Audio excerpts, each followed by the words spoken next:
Rob, great to see you, man. Welcome to Popternative. Thanks. Great to be here. I'm really excited to chat with you about season 2 of the trades on Crave. And it's interesting, right? Season 1s are cool and interesting because it's equal playing field for everyone, right? Like, you've never played Todd before. We've never seen these characters. You come back Right. for season 2, it's a little bit of both, right? It's a little bit of like, we understand these characters a bit, but we're still learning. What was your kind of mindset for season 2? Like, did you kind of know enough about Todd? Were you still learning about him? I'm curious about that. I think I knew more than I did going into season one, obviously, but Yeah. there was a lot of twists and turns for season two. So, I mean, yeah, still getting to know Todd deep down, I guess, but Yeah. I knew a lot more than season one, so that was good. Absolutely. But it's cool too because, season 2 there's always like different storylines, picking up where we left off, new characters and everything. Especially with a workplace comedy, these shows really show the ensemble cast and everything. Take me through that kind of process for you from an acting perspective, because I know you were behind the scenes in the creative as well, but like Todd's got a lot of scenes of a lot of different characters, right? So what is that Yep. kind of preparation like? Because I always found that interesting. Well, I mean, season two, we start off, Todd's on Pipeline, which is a whole new world for him. And yeah, as the season progresses, we have a lot of new characters, some great new casts this year. Jen Irwin's playing, the new boss of Conch Industries, who's a bit of a nightmare to deal with. And Pat Roach was in there as the new general foreman, which was fun. Dave Lawrence was on. Tara Spencer Nairn. We already had an amazing cast, and we just added some new pieces to it. So it was exciting to work with everybody, and yeah, just getting prepared to deal with all those new characters. Absolutely. A couple of quick kind of specific kind of, character questions, because, friends of the show, Jessica Camacho and Anastasia Phillips, obviously returning for season 2.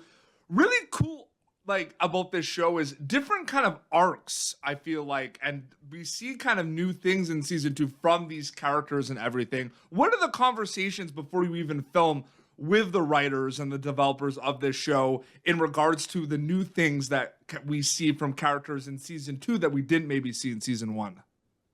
I mean, a lot of it's Ryan Lindsay, the creator's brainchild, and Yeah. but the actors bring so much to it as well. I mean, everything's obviously completely scripted, but the actors get to play around a little bit. And I mean, Jesse and Anastasia are both fantastic. And Jesse, it's hard to keep a straight face when you're acting with that guy. He's incredible. One of my favorite characters. No, absolutely. Homer, so great. And I think one of the best thing too is when he was allowed to go covert. That's like one of my favorite. That's one of my favorite from season 1. That's one of my favorite scenes ever of a TV show with you and him.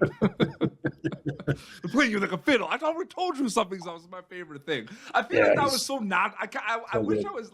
I wish I was there on the day to see that scene. Like, so Oh my good. Priceless. Yeah. No, he's a beauty. Absolutely.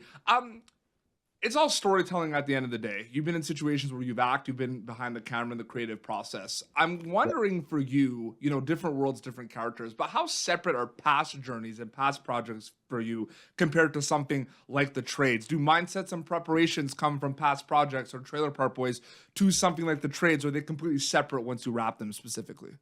I mean, they're definitely completely separate, but there's little elements, I guess, that you bring to all your projects. And I mean, I think the key to this project as well as Trailer Park is, you have these hardcore humor bits and some craziness, but you also have some heart. And I think that's, you got to have a combination of both. If you're going to have these crazy worlds and these crazy characters, you still have to have a bit of heart. It seems to be a winning combination for us.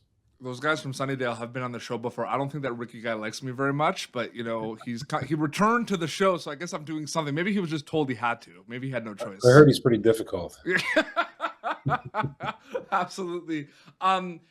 What was something super exciting for you for season 2? You mentioned Todd kind of like is working in a different sector and everything, but like what was something that you were really pumped about talking with Ryan about season 2 exclusively for the trade specifically? Oh man, that's a tough one. There's so many great things that happened in season 2. Well, like I said, working with Jen Irwin was amazing, and just the whole cast. We did some really different episodes this season. Like episode number 4, I think is going to really that's going to be a fan favorite. I think it's part of the horror genre, and it's just completely different than any other episode we ever did. Mm-hmm. The creator Ryan Lindsay actually directed that episode. He was the first time director, and I thought he did a great job. We do a baseball episode, which is quite memorable, I think, especially for my character Todd. Mhm. Some very interesting things happen in that episode, I guess. But yeah, it's just the whole journey from from pipeline going back to becoming general foreman, and the whole journey that goes along with that. And winning back his friends and crew, and who were pissed at him for leaving. And yeah, it was just a really good season arc overall for Todd this year. It was a lot to work with. You've dealt with this a lot with the Trailer Park Boys because I always feel like every time there's something involving the Trailer Park Boys, like a new season or a movie or an event or a tour, the announcement of that, right? Like the trailer and everything is an event in itself. And I feel like with season 2 of the trades, during the Super Bowl, there was the big Super Bowl spot and everything. And we were announced that in March we are getting more trades on Crave. What Yeah. is that? Are you getting used to that kind of like wave of the kind of like promotion and the journey of something coming out? Because it's always going to be a weird feeling because you work on something, right? And then you go on to the next. And then at some point you get notice that it is coming out, right? And it's getting disseminated. It's kind of out of your hands. Do you like, I feel like Trailer Park Boys was a really good stomping grounds to get used to that, but like it's always going to be kind of a strange feeling, right? Yeah, I mean, I don't think I've ever really gotten used to it, especially, watching the Super Bowl and you're seeing a commercial for your new show or your new season coming out. That was, I mean, we couldn't have been luckier to partner with Bell. Crave as a platform. They've been amazing. And, they don't hold back when it comes to marketing. And I think it's so important. And yeah, I don't think I've ever really gotten used to it. It's crazy, cool, and surreal, I guess. Absolutely. I just remember those days too, back in the early Trailer Park Boys days, going to school because it's like, you know, when was the first ever season of Trailer Park Boys on Showcase? That was like we're talking like you just recently there was an anniversary recently, wasn't there? Next year will be our 25th anniversary. I don't know where the 25 years went, but I crazy remember that it's been I going on that remember like long. coming there was a radio station 99.9 The Buzz that I used to Yeah, read that when I was living in Montreal I used to listen to, and or even I think Shom or anything, and there would be talking about it. It would play the theme song and everything, and like this is like that like Trailer Park was one of like the first like shows I guess that was not a kids show that I got into. You know what I mean? definitely not a kids show. No. No, but it was like one of the first when you were getting a bit older. You know what I Yeah. mean? You were allowed to watch a few. That Conky, I have to tell you a quick story actually. My aunt like back in the day visited from Greece, and we Okay. just taped the Conky episode over and over, and we just kept watching it over and over with her because she thought it was really funny. She didn't Yeah. understand what was going on and what was said, but she kept calling it the kukla. That's doll. And like we kept putting out an episode. That's why I love the Conky episode. That's hilarious. It's cool, right, to have those kind of moments with fans from kind of all around the world that like remember the Yeah, show. It's a absolutely. cool feeling, right? Yeah, it's the same thing. It's very cool, but a little weird and surreal. And the odd thing is, it seems like all fans have like a different favorite moment or a different favorite episode. And Yep. yeah, I'm just surprised and well, happily surprised that it translated to so many people around the world. Absolutely. Getting back to the trades, one last question. Big horror movie guy, filmmaker in the genre. Would You Rather, one of my favorite films and everything. It was weird, right? Because you made that film where, the wheel wasn't really invented. Like horror movies have always been around, but I always loved that movie, and it kind of really, elevated that kind of subgenre that I love, the dinner party gone wrong, so to speak, right? Right. That's like one of my favorite things. What was it like kind of working on that then, but now seeing that there's a big surge in the genre right now, and like that movie kind of resurfaces a little bit more? Yeah, it's crazy. I mean, back then it was, I mean, horror movies have always been happening, but Yeah. not to the extent they are today. I mean, it's become more popular than ever. And it seems like every week there's a new one in the theaters. And my daughter's a huge fan, so I've been watching a lot of them. But yeah, I mean, it was really cool. That's a favorite thing my daughter has ever watched me in. So it's kind of weird. Yeah, absolutely. We've got to get you back in the horror genre. We've got to talk I'm Jessica. all You, over it. you and Jessica Sounds really great. Camacho do something in the horror genre. That sounds great. I'd love that. um, there's always going to be new learning experiences, whether you've been a set one time or thousands of times. Exclusively with season 2 of the trades, what were some kind of learning experiences from a storytelling kind of acting perspective that you can bring for future projects? You mentioned working with Jen Irwin and everything, but was it like the people you worked with, so to speak? Yeah, I guess so. I mean, it's always a learning experience on set, and we had a fantastic cast and crew. The crew was amazing, both here in Nova Scotia and in Hamilton, Ontario.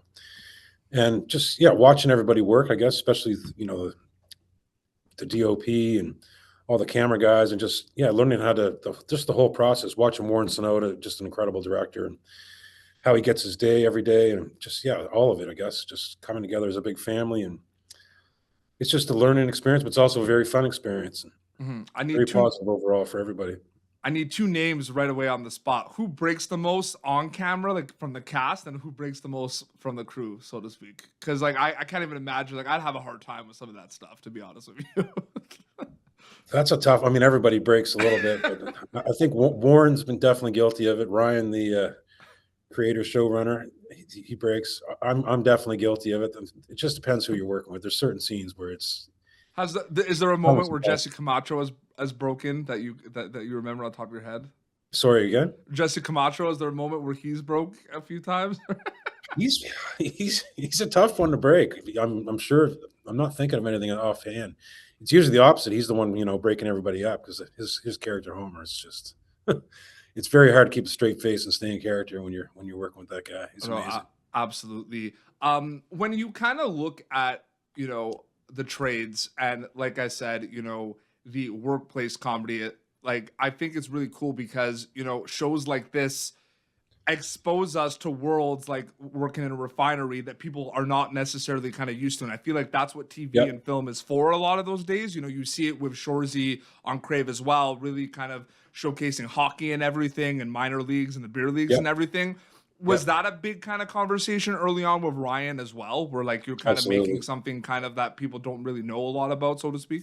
Yeah, I mean the blue collar workers are just they haven't really been represented a whole lot on screen, and it's a huge part of our population, and without the blue collar workers, this world wouldn't function. So it was a nice to to have a show about blue collar workers. And Ryan, it was very important to him, to keep it authentic.